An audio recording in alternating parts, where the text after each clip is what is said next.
It's the In Wheel Time Car Talk Show. Howdy. Along with Mike out of this world, Mars, King Conrad DeLong. We need more Jeff Zekin. Always. I'm Don Armstrong. Glad you could join us this Saturday. Supposed to get a deluge of rain here this afternoon, which will be more than we've had in quite some time. I think we've done away with the rain deficit. The drought is over with. Yeah, the problem with it is, though, the ground was so hard, it rained and it just ran off. I know. Really. Well, you know. Boy, my yard looks green right now. Yeah, well, I got to get out there if I can after the show today and cut the grass. I will say this, though. What worries me is with all the rain that we've had the past, 3 weeks now, that the ground is saturated. And all we don't need is something coming in from the Gulf of Mexico to flood everything. Well, you must have had a lot of rain over here that we didn't get, because I had several warnings come up on the way over this morning to watch for water in low-lying areas and stuff. Yeah. Well, did you come in through Winnie? Yeah. That is a low line.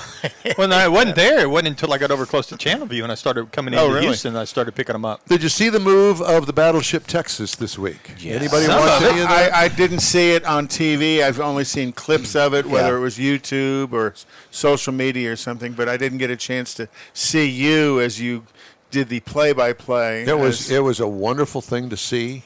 You know, they were really worried. I saw there is a video that is online about the history of the Battleship Texas and all of the things that they have proposed and what to do with it after they get it repaired. One of them is a beautiful setup where it's not in the water. It's actually on land, but there's this whole thing that it's kind of in a dish, and they got the whole thing set up. You can see everything. So they're going to float it in there. I don't know. I don't know how they're going to do it, but it's all grass all around it. If you go online, it's about a 10-minute video that the Battleship Texas organization put together. It's a great video, shows wonderful film from when it was in service. You know, it went in service in 1914. Right. It was World War I and World War II. It had a refurb in 1926. And then they took out the torpedo tubes, which it had, and I didn't know that it had that. They took those out of there. It originally was 1,100 men on board, originally, when it launched in 1914. But after the refurb, they could get twice as many men on board. Sailors, crewmen, whatever you want to call those guys. You stack them in, it's probably easier. Probably so. But the film shows them going through the food line on the ship. Those big guns, you think, those are little bitty things. Oh, no, they're not. It's like shooting a Volkswagen Beetle. Oh, my God. and it goes like 14 miles, the trajectory of the bullet that comes out of it. Well, and then just some of the history of the Texas Normandy Beach, but it was also the first naval vessel to receive anti-aircraft guns. Yes, it was. Which I thought was odd that would be the first one. Well, you know, we're a car show here, and we talk about power all the time. Well, this thing was originally coal-fired boilers in there. Coal-fired, and they had some sort of a spray that I would imagine was fuel oil that they sprayed on top of it when they wanted to give it some oomph. Well, nitrous. And then in 1926, when they refurbed it, they did away with the coal, and then they went to fuel oil. And that's what it burned until it actually went out of service in 1948. It was actually commissioned after the Titanic sinking, I believe, and it had tours in both the Atlantic and Pacific. Yeah. It's a pretty remarkable thing. I didn't. How long was the cruise from? All damn day. It's like 7.5 hours. So how many times do you guys have to refuel? Well, we landed for a couple of hours because, I'll tell you what, it took several hours for it to go around the point. Once they pulled it out, I mean, this was less than 1 knot, I think.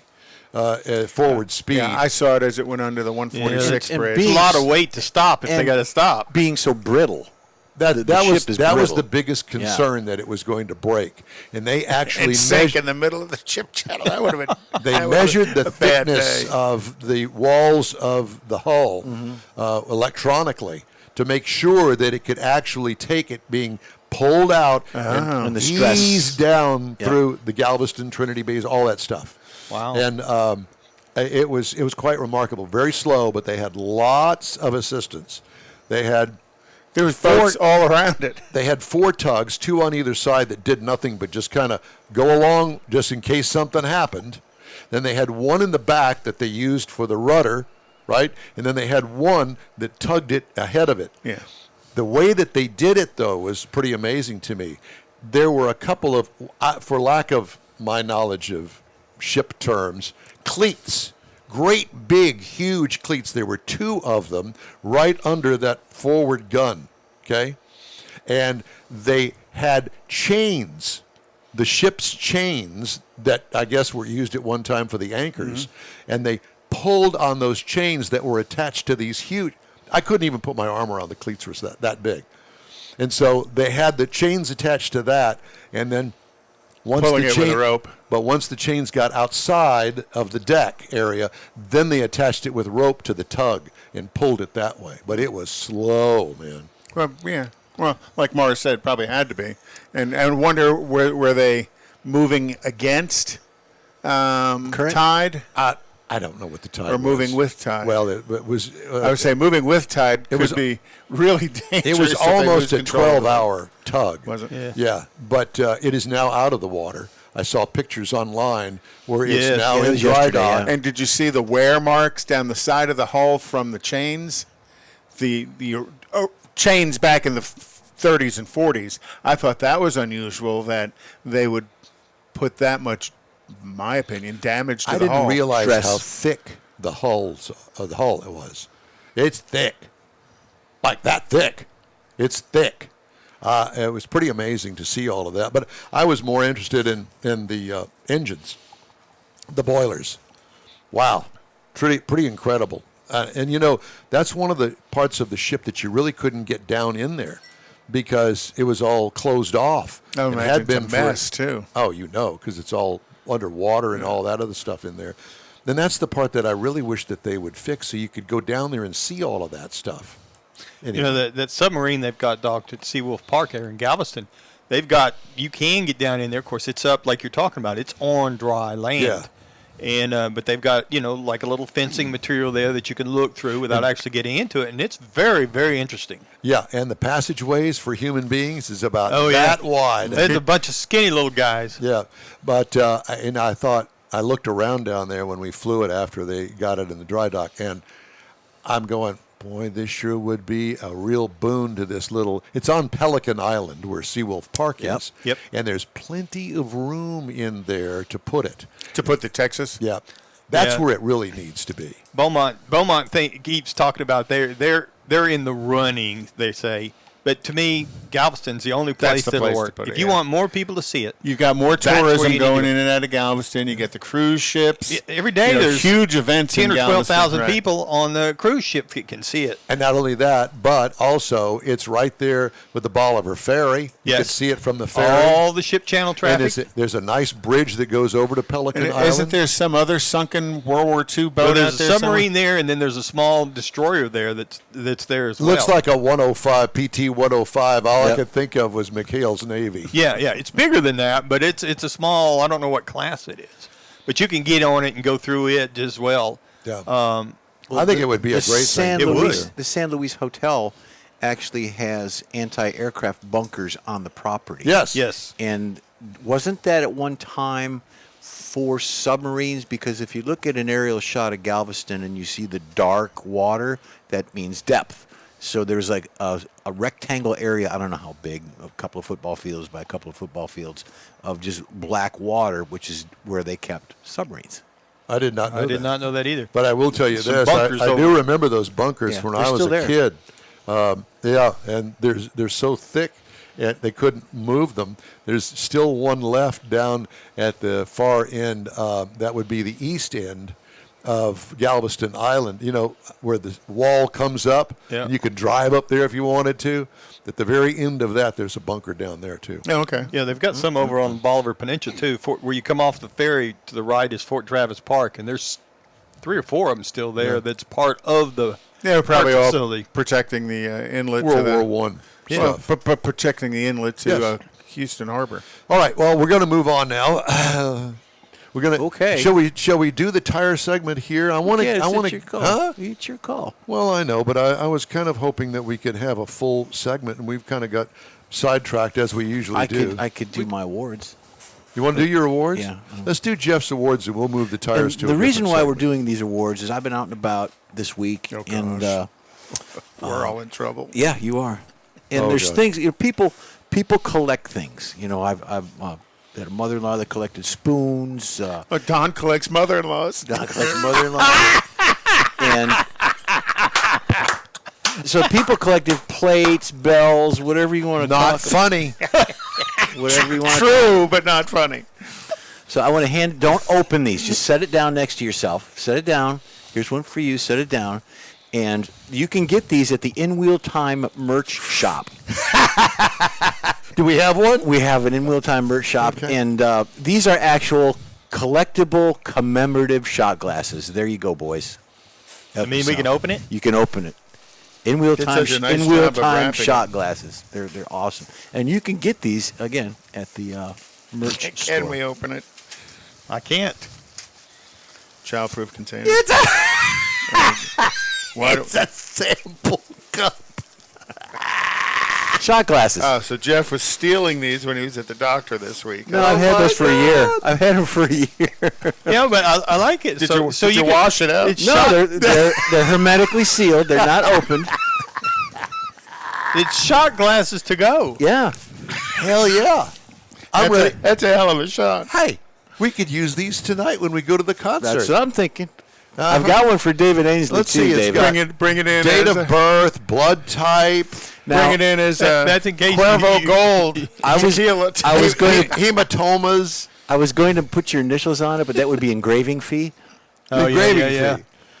Well, I think that this is an absolutely stunningly wonderful idea. The first in a collection of In Wheel Time merch. Shot glasses. A 3-ounce shot glass to go. Is it 3 ounces? Yeah, yeah. You can get 3 in it. Well, let's see. Since we're going to do it that way, then let's talk about milliliters. Silly milliliter longer. Well, no. I mean, 100 milliliters. no, it's 500. Oh, is it? Yeah, 100. No, it's 50. 500 is like a pint. 80 milliliters is at the top. Well, I 80 know. milliliters. I don't know, but I can fill it up. With what? That's the question. If you take the Tequila. lid, if you take the lid off, there's a 3-ounce mark on Oh, it. now see, you just Yours unsealed isn't, it. yours Yeah. isn't hermetically sealed Well, anymore. by Well, the you time got I to use it now. Look, I put it right back. There See? you go. You What- got to use it. So what kind of sample are you going to put in it, Mark? Tequila, some sort of brown water, I'm sure. Brown water. Brown Well, water. that probably, never mind, some sort of infection. Well, there you go. There's your Well, award. thank you so much. You betcha. We really Thank you. appreciate I these appreciate you special guys. awards. Yep. Yep. And he wrapped them, too. Yeah. You know what I thought this was at first? I thought this was a McDonald's hamburger wrapper. Oh, no. Thought, oh, boy, but it's kind of light. Oh, now we know. Well, we had kolaches. So there's our first merch right there. Samples for your concert that you go to. What do you got in there? Oh, it's a sample for the doctor's office later tonight. Okay, go ahead. I'm gonna drop it off on the way home. I needed to fill it up before I drank. All right. How funny. I wanted to do something here. Oh, Red Cross, every time Labor Day weekend rolls around, they always issue this thing about, and rightfully so, get ready for an emergency, i.e. hurricane preparedness. And I remember back in the day, do you remember, I don't remember what the name of the hurricane was, but it was headed to Houston, and everybody, they said, okay, evacuate. And everybody hit the highways, and it was all jammed up. Nobody could move. Some people actually died out there on the line. roadways. Rita? Yep. Is that what it was? I'm thinking Rita. Yeah, I'm thinking Rita because I did not leave town for Rita, but I did leave town for Ike. Or So the other it way was around. probably somewhere around 2005, 4. It's like Yeah, no, that would have been Rita 7. because that would have been the same year Yeah. as Katrina, and Rita happened, I think, after Katrina. Well, whatever the case may be, it was a bad deal, and people got stuck out on the highways. So what would you take in your car to help you make it through if you got stuck out on the highway in a thing like that. 20 gallons of gas. Well, there are a lot of people that ran out of gas. Oh, There's yeah. no doubt about that. But so what would you put in? And I thought, okay, well, what would be appropriate size for most cars? And I'm thinking about a storage box that I've got dozens of them around here. Christmas-sized storage boxes. They're probably about that long and about that deep, and with a lid on it. And you can buy them at Home Depot for Walmart, under $20. Walmart has got them just as well, and that's really all you need. And if you don't want to put any kind of things on there that or in there that might, decay or spoil, whatever the case may be, then wait for that at the very end. But in the meantime, in it, what would you put? The first thing that comes to mind is flares. Well, people don't need or use flares anymore. They're dangerous. And they have these wonderful lights now that last forever. Yeah, LED flashers. Yeah, and you probably would do yourself a favor if you had something like that. They've got them now that have magnets on them so you can stick them to the car. I'd say a couple of gallons of water. Doesn't have to be bottled water for drinking, just those big 1 gallon milk jugs of water, just so you had a water backup for whatever you needed it for. Right. Blankets, That would probably help. energy bars. Yep. Yeah, some kind of food, something to drink. But you could easily put all of the stuff that you would really need for a road trip in one of those boxes and throw it in the trunk or throw it in the storage area in your SUV, whatever the case may be. I thought it was a great idea. Keep it prepared and in the garage. You don't have to leave it in the truck all the time or your vehicle all the time, but have it prepared. So, flashlight and batteries. Yep. Emergency kit, gallon of water per person per day, non-perishable food, flashlight, battery-powered radio. That's good. Because you got to think about leaving the car at some point. Well, what if you get it stuck in some high water or something? Or you can't go any further. First aid kit, and Make sure your box is floatable. there you go. That it doesn't have holes drilled in it where it would sink if you had to float Medication, supplies for infants or pets, multi-purpose tool, and personal hygiene. Brown items. water. And some of that. and clean paper. Don't forget to add copies of important papers, cell phone chargers, blankets, maps of the area, and emergency contact information. Because everybody, I just use my cell phone. Well, if the power goes out, chances are that the cell phone powers out as well. So you can't really rely on your phone. What are you going to do? Battery goes dead because you're sitting there listening to the weather. Yeah. Well, and I would not just a cell phone charger. I would put a battery brick in there as well, because those generally hold a charge. Make sure to coordinate your plan with your child's school, your work, and your community's emergency plans. So they know where you're going and if you're where you can meet Because up. there are people out there that may have a kit, but they don't have family nearby or anything like that. Well, I know when we bailed out from Harvey, and the Cajun Navy came and got me and a couple of the neighbors out. I went one direction, and a 90-plus-year-old lady across the street, Irene, they dropped her off at a different spot, and we basically lost track of her for about 2 weeks. We kind of knew where she was because everybody's cell phone was working, and then but I didn't have a getaway kit. And the other thing, the zoos, pets. Remember to include your pets in your emergency plans, because not all hotels will allow pets. Well, more and of course, more- what are they going to do? Kick you out? Well, more and more Good luck. are doing that now. Yeah, more and but- more are allowing that in certain. But you can know that before you Right. get in. But Well- going there on an emergency, you might not know. Yeah, well, you start making plans, particularly like last time we evacuated, we went to San Antonio. And Along with everybody else. yeah. Yeah. And so we got we called way ahead. I mean, it took us forever to get there, but like 7.5 hours. But we called ahead to check all that out and see what rooms were available. Did they allow pets? And Yeah, so you need to know pet-friendly hotels. That's always a good thing. Also, older adults or people with mobility, hearing, learning, or seeing disabilities may need to create a special network of people that can help during an emergency. Don't forget that. And, more information, obviously, at the American Red Cross. So thank you for that, American Red Cross. They sent me this week, as a matter of fact. Give blood, too, because there's folks that will need in those kind of things. Just last year, more than 40% of Americans, some 130 million people, were living in a county struck by a climate-related disaster. according to analysis. So, anyway, there's that. Yeah, well, a climate-related disaster is a thunderstorm, a lightning storm, a fire. It's everything becomes Heat climate. wave. Yeah. Some of the stories making automotive news this week. Toyota Motor Company North America recalling 84,000 of its newest light trucks, certain 2022 Toyota Tundra full-size pickups, and 22 Lexus NX250 and NX350 compact crossovers over concerns that their electronic parking brake may not operate properly. Automaker said it intends to update the skid control electronic control unit software to fix the issue, in which the electronic parking brake may not engage or disengage properly, and will notify affected owners and lessees. They're going to know if it doesn't disengage, my car won't go anywhere. Yeah, you can't. Yeah.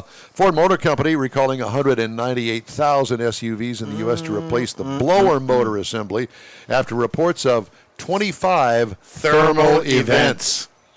Recall covers 2015 through 2017 model year Expeditions, Lincoln Navigator vehicles as well. Ford said Thursday it had 3 reports of fires linked to property damage to structures and 1 involving minor injury. Ford will notify owners starting September 12th. In other words, don't park it in the dang garage. Matter of fact, I flew over a house fire that started in the garage, and you could tell because the garage being part of the house, straight up right through the garage, burned the roof off. It was bad.